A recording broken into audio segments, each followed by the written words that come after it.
안녕하세요. 오늘은 이화여대 합격 사례를 알아보도록 하겠습니다. 먼저 2022년 이화여대 수시 전형을 둘러보겠습니다. 학생부 교과 고교 추천 전형이라고 하죠. 네, 교과가 80%고 면접 20% 들어가고요. 수능 최저가 없어요. 학생부 종합 전형은 미래인재 전형이라고 하고요. 서류 100%고 면접을 안 봅니다. 대신 수능 최저 학력 기준이 있습니다. 자, 이화여대 학생부 교과 반영 방법을 주의해서 보시면요. 고교 추천 전형, 국어, 수학, 영어, 한국사, 사회, 과학.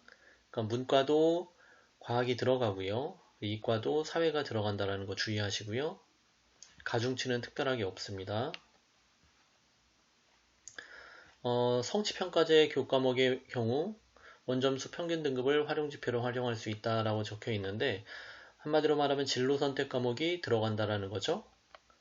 그래서 진로 선택 과목 같은 경우는 3학년 이과 같은 경우는 물투나 생투, 화투, 지투 또는 기하 이 진로 선택 과목인데 이 과목이 들어가는 거죠.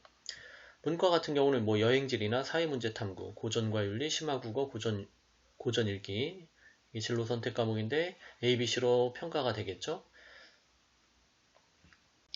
자, 이와에 대해 수시 등급 계산 방법입니다. 1등급은 10점 만점이고요. 2등급은 9.6, 3등급은 9.2죠. 근데 성취도 점수에서 A, B, C가 나뉘는데 B 맞으면 8.6으로 1.4점이 감점되니까 B 맞지 않도록 주의하셔야 되겠죠.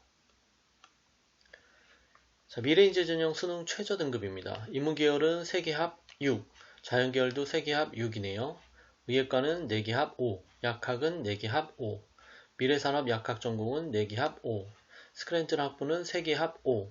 그래서 보통 인문계열과 자연계열은 동일하죠. 그래서 2등급, 2등급, 2등급 이렇게 맞아야 되겠죠.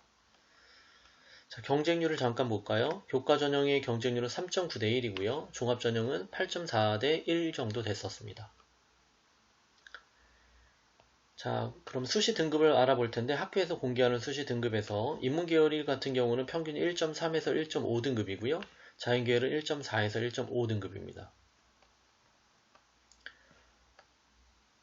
자, 학과별로 볼까요? 학과별로 봤을 때 조금 높은 학과가 미디어 학부가 1.1이고 초등교육과가 1.1이었네요.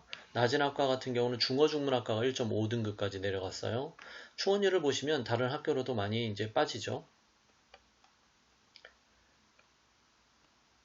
이과 같은 경우에 좀 낮은 학과가 식품영양이나 사이버 보안 전공이 1.6까지 내려갔고요. 그리고 나머지 좀 높은 학과 같은 경우는 수학교육과가 1.2등급이었네요. 통계학과도 1.3등급이고 또는 생명 1.2등급이었습니다. 교과 전형을 말씀드리는 거고요. 자, 이번에 이제 학생부 교과 전형이 확대가 되면서 특히 이제 추천 전형이 확대가 되죠. 그래서 신설된 학교들이 생겼죠. 뭐 서강대나 성균관대 또는 경희대 같은 경우에 신설이 됐는데 학생부 교과 전형이 확대됐다라는 거는 선택 확률이 다른 학교로도 많이 빠져나가는 학생들이 있으니까 이대 그 교과 등급이 조금 떨어질 수도 있겠죠. 자, 이화여대 수시 등급 미래인재 전형 학생부 종합 전형 등급을 보겠습니다. 자, 학교에서 공개하는 등급은 인문계열이 2.8등급이고요. 자연계열이 1.9등급이네요. 좀 차이가 많이 나죠. 인문계열 같은 경우는 국제고나 외고 학생들, 여학생들이 많이 있기 때문에 특목고랑 평균 등급이 합쳐져서 좀 낮게 나왔죠. 그리고 자연계열 같은 경우에는 일반고 학생들이 많이 있어서 1.9등급으로 나왔고요. 그래서 이제 평균 등급을 학교에서 공개하는 평균 등급이 이 빨갛게 표시된 등급에서 뭐 1등급에서부터 6등급, 7등급까지도 합격자 평균이 되어 있는데 합격자들이 되어 있는데 이걸 평균하다 보니까 이제 2점대 중반에서 후반까지 평균 환산이 되는 거고요. 그래서 우리가 예상하듯이 일반고 학생들 같은 경우는 1등급, 2등급대 학생들이겠고요. 그리고 특목고 학생들 같은 경우는 뭐 3, 4, 5등급, 6등급까지도 되겠죠. 자연계열은 보통 2등급 초반 정도가 형성이 되겠어요.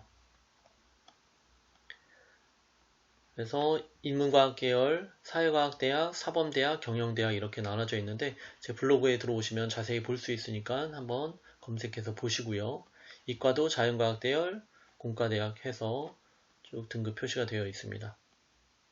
자, 그래서 학교에서 이제 얘기하는 거는 학업 역량이 좀 부족하더라도 최고점이 아니더라도 이렇게 빨갛게 좀 학업 역량이 부족하더라도 학교 활동으로 우수한 학생들 같은 경우는 서류평가에서 좀 우수한 성적을 낼 수 있다라는 거죠. 그래서 무조건 내신 성적이 높은 학생이 합격하는 건 아니다라는 걸 알 수 있죠.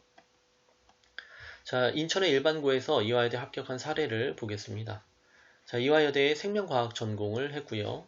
내신 등급은 2.3등급입니다. 진로 희망은 생명과학 연구원이고요. 인천의 일반고인데 과학 중점 학교였습니다. 수능은 국어 2등급, 수학 3등급, 영어 2등급, 생명 2등급, 지과 4등급 이렇게 나와서 최종적으로 국어 2, 영어 2, 생명 2로 6등급을 맞췄죠. 수상 경력은 23개였고요. 특이사항으로는 과학시험활동 보고서 대회나 진로 UCC 발표대회, 이공계 탐구 논문 발표대회나 과학실험대회나 과제연구 발표대회 이렇게 이과에 관련된 활동들이 좀 있죠. 동아리 활동도 이과에 전문적으로 딱 맞춰져 있습니다. 그래서 1학년, 2학년 때는 과학실험 동아리고 생명 동아리로 자율 동아리를 쭉 했었고요. 봉사활동은 복지관에서 학습 지도를 했는데 190시간 총 많이 나왔죠. 그리고 독서도 32권 했고요. 자, 이 학생 같은 경우는 2.3등급인데 문과 성적은 안 좋았지만 특히 생명과학 같은 경우는 계속 1등급을 유지했던 학생이고요. 자, 그래서 결론은 이화여대 일반고 2과 2등급 합격 가능하다라는 결론을 낼 수가 있습니다. 자, 이런 결론을 내기 위해서는 어떻게 해야 되죠? 여러분들이 생기부 준비를 잘 하셔야 되겠죠? 그래서 위 학생처럼 생기부를 준비하는 방법이 뭐냐면 지금 생명에 관련된 그런 본인의 장점을 수상 경력이라든지 동아리 활동이라든지 또는 성적에서 아까 생명이 1등급이라고 말씀드렸죠? 이렇게 나타낼 수 있었다라는 거죠. 물론 수능 준비 열심히 해야 되겠죠. 그래서 최저 등급을 맞춰야 되기 때문에 그래서 만약에 지금 현재 여러분들이 2.3등급이라고 한다 또는 2등급 중반이라고 한다고 하면 3학년 때 내신 좀 올려주시고 그리고 생기부 활동 마무리 잘 하셔서 이화여대 합격하는 좋은 결과를 있기를 바랍니다. 네, 오늘은 여기까지 하겠습니다. 감사합니다.